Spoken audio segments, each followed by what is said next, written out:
branding in a Mr. Beast video just being worth a ton for. No, none of this makes up for 100. No. There's something else going on. I don't know what it is, but there's just something else going on. That is not enough. Mr. Beast just exposed and humiliated himself, but that may actually be the least of his worries after these new docs came out. The truth about the Taylor Swift-Travis Kelce situation and why we didn't cover it yesterday, or this Trump-FEMA situation is really terrifying. With information still coming in, the suspect in the Minneapolis shooting has been identified. We're talking about all of that and even more on today's brand new Phillip DeFranco show. You daily dive into the news, starting with this. Mr. Beast just got humiliated, though that might be the least of his problems right now. Because yesterday, he actually was the one humiliating himself because he crashed out over a smaller creator getting ranked higher on the Rolling Stone's most influential creator list. But then also, as if that wasn't bad enough, it got revealed that his company is grossly unprofitable, like somehow losing over $100 million a year unprofitable. But starting with Rolling Stone, the list that they have features a wide variety of influential creators that produce essentially every type of content you can imagine. But also, obviously, with a title like most influential creators, it begs the question, well, what is the criteria? And according to them, for the list, we defined it as someone. Phillip asking that question because he's not on the list. He's like, what defines the criteria? Phillip, you deserved it. You deserve to be on the list. You got robbed, King. Let me tell you, you skinny king. Aren't you under Mr. Beast's talent agency? No. My agent used to be at WME and he switched over to management to go to Night Media. And when he went over there, he asked if I would follow him, like if I would still be his client. And I said, yes. At the time, Night Media was not as big, nowhere near as big. It was just like me, Mr. Beast, and like a couple other people. Since then, Night Media has grown, expanded massively. And Mr. Beast left Night Media, so he's not even part of Night Media anymore. So the long-winded way of answering your question is no, I am not on the same talent agency as Mr. Beast. He's no longer rep by them. I think he does his shit in-house now. Born from the internet, not a celebrity who jumped on after gaining fame in a more traditional way, who uses their chosen platforms to push conversations forward. So kind of, if you think about it, a super vague definition that gives them a lot of leeway, which is then why you see a kind of a range of names like Dave Portnoy, Iron Mouse, Hasan Piker, Miss Rachel, iShowSpeed, and many, many others. And then with all that, you had Mr. Beast coming in at number 7, which you might think would prompt a tweet like, oh, that's cool. Or hell, even if it was negative, maybe, how many views do I have to get to be number 1? But instead, he decided to take aim at someone on the list above him, writing in a now deleted tweet, according to this list, a guy with 1 million followers is more influential than me. What did I do to piss off the Rolling Stones? Which one, I will say, I don't know if Mr. Beast thinks Rolling Stone magazine is actually the band, the Rolling Stones. But either way, 2, the guy with 1 million followers is Caleb Hero. And he actually responded to the tweet on Instagram in his own way with a post that showed the tweet and the caption saying,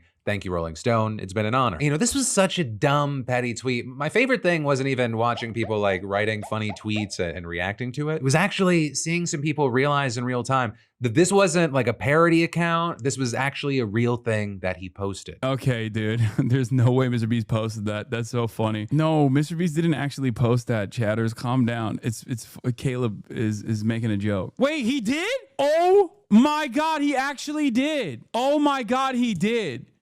Oh my God. Are you real, dude? Why would you post that? You sound so bitter. You're Mr. Beast. Why the do you care about where you landed on the Rolling Stones influential list? I genuinely thought that he would have the wherewithal not to post some shit like that. You also had creators that have had a past with Mr. Beast, like Rosanna Pansino, writing things like, Mr. Beast's mask slipping this much in less than a year has been fascinating to watch. Sorry, Jimmy, Caleb has something you'll never have, a personality. Right in that, as there were just countless other popular tweets reading things like, Mr. Beast, I cannot respond directly because you blocked me, but I wanted you to know that Caleb is a comedian who makes many laugh, and you are some sort of Willy Wonka marionette being. God damn, Phillip. Bro, what did Mr. Beast do to get on his bad side, dude? I think it might have been the Aiden Ross collabs, maybe. Because Phillip is some of the best liberalism has to offer, okay? And he's usually not the type to just like actively put the crosshairs, put the beat on someone like Mr. Beast. So I guess he just did not appreciate the Aiden Ross collab and the kick deal. Because I don't think he would cover. I'm surprised. Like, it's lighter stuff, but Phil, it's lighter stuff, but I think like Phil normally doesn't he just like kind of shies away from like drama shit, you know what I mean? Like drama adjacent shit, especially if it's gonna like bring a bunch of hate his way. But he seemingly has made an exception, and I suspect it's because it's I assume it could be because it's like the Aiden Ross stuff. Maybe that might have been a bridge too far. Puppeted by the algorithm. But also, hey, I'll say it wasn't all hate. With some, including creators like XQC, reacting to the list while reading it and saying, seventh place, Caleb Heron. Yo, chat. If I'm Mr. Beast, I'm suing them. I'm just shut up. Imagine being the guy that has the biggest analytics on the internet for the longest time in a row. I'm not trying to delay it, but guys, he's dominating the internet. To be beaten by Caleb Heron, a guy. My juicer. I mean, dude. Obviously, if that was the only metric, then Mr. Beast would win every year. Like what? That's insane. That would be the most boring list of all time. Every year, it's just like every year, it's just the top most subscribed content creators every year.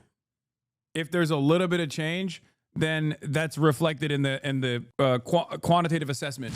That's it. Should have been you, Big Haas. I am on the list. Thank God you're behind him. Less drama. No, I saw he said I deserve being on the list. So the juicer war is at a ceasefire, a temporary ceasefire for now. He loves you, bro. No bots. Yeah, I know. This past week has been interesting because for once XQC is actively defending my honor as a non-botter, and even went so far as to say I deserve being on the most influential list.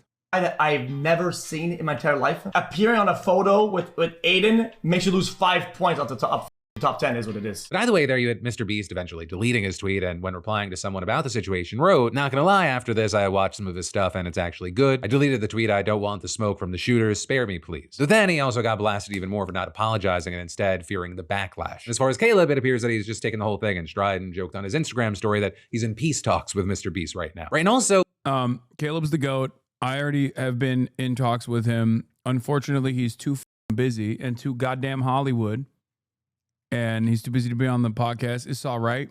It's all good. I'm going to be extra homophobic in honor of the cold shoulder that the Fear and podcast received. So shouts out to Austin. Okay. Clout. Yep, that's true. He's like, I just took down Mr. Beast.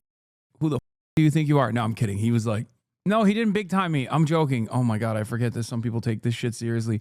No. He's currently in LA, but he has a bunch of stuff that he has to do.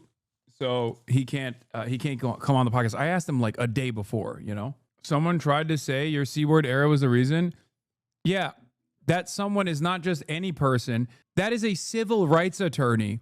The person that said I shouldn't be on the list is Andrew C. Lawfer, Esquire, civil rights attorney. Justice is blind, but I'm not. Police brutality, false arrest. And it turns out, yeah, he's at justice.org. He's a New York State trial lawyer. And it turns out, who could have thought he is a civil rights lawyer? There's just one type of Jim Crow system that he actually really likes. Could you care to guess which one I'm talking about? One that has existed throughout history but still continues to persist? Could you tell? Do you know which one it is? That's right. It's Israel. Because the thing that he's posting here is the racist language that he's talking about is me saying cracker. Why would an American civil rights lawyer ever give a about like a content creator getting banned for saying cracker? If anything, he'd be like, yeah, he should not have been banned. But it turns out there's another reason why he's mad. For his part, Jimmy's been trying to move on, and instead he's been talking about how excited he is for Beast Game Season 2, which just finished filming with its $5 million prize. Which actually brings us to the second, and I think far more interesting story with Mr. Beast, and that is, it's being reported that he's running out of money. And that's not just speculation. Instead, it's coming from a leaked investor deck from earlier this year that was reviewed by Business Insider, with the deck reportedly revealing that in 2024, Beast Industries earned $224 million from YouTube and other media, which, you know, is a ton of money. But apparently, bro, how is that even remotely possible? I do not understand how he was able to burn through $344 million. What the is going on? I guess this is like normal, right? This is he's just doing like Silicon Valley tech company shit. Is that it? This explains the kick deal? Yeah, that kind of makes sense. But I just cannot comprehend how you would do that. Carl Jacobs is very expensive, man. I don't no, you guys, don't be stupid, okay? You're stupid if you think that it's one reason. The amount of money that we're talking about is unimaginably large. Both the revenue generated and the costs associated with running this business. Okay. This is a YouTuber. What are we talking about? He's admitted to having a gambling problem on a podcast. I don't think you can gambling problem your way into $100 million. That is like, I don't think people understand how much money we're talking about. Okay. A lot of you do not understand how much money this is. This is not a normal amount of money, like $10 million in the hole for gambling. That's a sizable sum, right? That's a lot. That's a lot, like 10 million, 20 million. When you get to the $100 million category, it's indescribable with like one singular point of addiction, unless he's just literally putting the business on red or something. Okay, because this is hard revenue. We're not talking about like crypto casinos, like XQC has gambled $1 trillion worth, you know, because it's like all crypto. This is totally different. I'm in GDP of Zambia debt. Yeah, I don't think people understand what I'm talking about. Like, that just doesn't, no. Iron Man costs $140 million to make in comparison, and that's not just over 1 year. I bet Feasible is insanely profitable, and ad costs are being offloaded to Beast Industries. Yeah, I don't know. But even then, $100 million over is crazy. $110 million over is crazy. You know? Like, yeah, you need to be in the red if you want, like, some kind of tax avoidance, let's say. Hollywood accounting, but like 120? 120?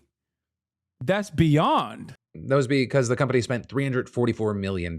So you're looking at a negative difference of $120 million a year. So that's usually a non-starter for most businesses, let alone a social media brand. With Jimmy possibly realizing he's got a problem on his hands because in May of last year, he brought on Jeffrey Hausenbold to help out the corporate side. With then, in September, Hausenbold being upgraded to CEO. And Hausenbold has a Just admit you don't know ball. Brother, there's like maximum 1,000 people on the planet that know ball at that level, okay?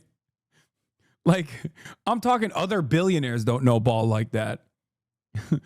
They would not be billionaires if they were just like dumping $120 million every year. There's levels of this gambling Dude, you're still on the gambling tip. No, I don't. I don't. That's crazy. That's crazy. That's like, bro, that's not gambling. That's when you rob a casino, okay? Ocean's 11 style. And not even. Because I don't think the casino has $120 million in cash.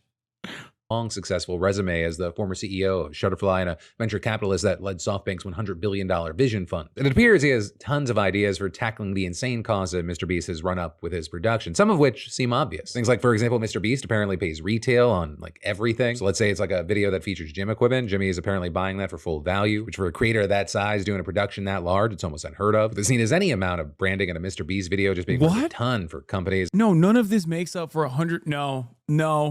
No, there's something else going on. I don't know what it is, but there's just something else going on. That is not enough. That's not $120 million. That does not make up for $120 million. No, that's crazy. Oh, he pays retail price. Okay. What the and he should be working out deals for those items. And so in the case of gym equipment, it'd probably be easy to get that stuff for free or heavily discounted for just mentioning it in a video. What's even crazier to learn. You're talking about 10 million, okay? If he's over by 10 mil, fine.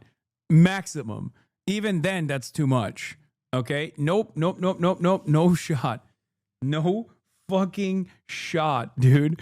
No, again, not 12 times the amount of 10 million. No way. Is that Mr. Beast reportedly didn't even have a fully dedicated brands team, like the people that would negotiate those deals. And so Hausenbold's new 8-person brand team, they're trying to score these kind of items for free or even have Mr. Beast paid to use them in videos. His company also appears to now be renegotiating advertiser rates by as much as 65%, with Hausenbold saying, "We select partners that are authentic and will resonate with our loyal viewers, so we will never work with a cringe product." Sometimes Jimmy has a personal preference, but we have a choice in who to work with and the economics must pencil out too. But then even with all that, you have things probably not turning around if Jimmy gets to continue spending crazy amounts per video, which appears to be why there is now a buzzkill squad that'll have to force budgets on videos and make sure they stick to those budgets. And so that means, no more spending $29 million for just the sets of the first 2 episodes of a Beast Game season and losing tens of millions of dollars on the project. A mistake so massive that even Jimmy said, "I'm an idiot." And reportedly, according to one ex-staffer, these changes over the past few months have meant that it's getting more corporate, saying people were used to the Wild West and now you can't run a company this size that way. Now, with all that said, I think it is hyperbolic to say that Mr. Beast is running out. The "I reviewed 400 Ferraris" video was probably a mistake.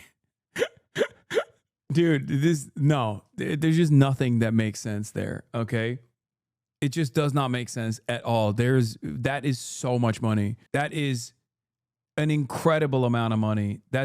What did he buy every Ferrari on the planet? Like, what are you talking about? Money. Because when you look at it, it appears that the media side's really just the side that's bleeding money. Things like Feastables. And the height of a stack of 300 million $1 bills is over 20 miles, which is kind of a strange way to try to describe how big that number of money is, because no one understands what 20 miles looks like stacked high in the form of $1 bills. So that's like, he bought a tank. Okay, a decommissioned tank is like maximum $1 to $2 million. What are we talking about? Probably cheaper than that. Like, he didn't buy a Merkava straight out of like the like fresh off the rack. You know what I mean? He's not dumping like 20 onto it. He most likely rented it. He did not buy tank retail, okay? Mr. Beast products are actually very profitable for the company and accounted for about half the revenue. And so to a certain degree, you could argue that all the videos, they're essentially just big ads. So that said, they obviously want that side to also be profitable, and House & Bolt's confident that by this year, things will turn around. In fact, in that same leaked investor deck, it claimed that the company is projected to make $317 million in media revenue and spend just $292 million. But for now, we'll have to wait to see how it plays out. Though I'll say, it really does feel like Mr. Beast is too big to fail. Obviously, those could be famous last words, but his weird, petty reaction to the Rolling Stone thing aside, there's really just never been anyone like Mr. Beast in our space. Like, his bad view videos are 62 million plus. But yeah, whether it be the Rolling Stone of it all or the business side, I'd love to know your thoughts and reactions. Yeah, that's crazy. Mr. Beast paying Pentagon prices. Yeah, no shot, man. That's crazy. 1 million seconds is 2 weeks. 1 billion seconds is 31 years. I don't know how you spend that kind of money, man. I genuinely don't know.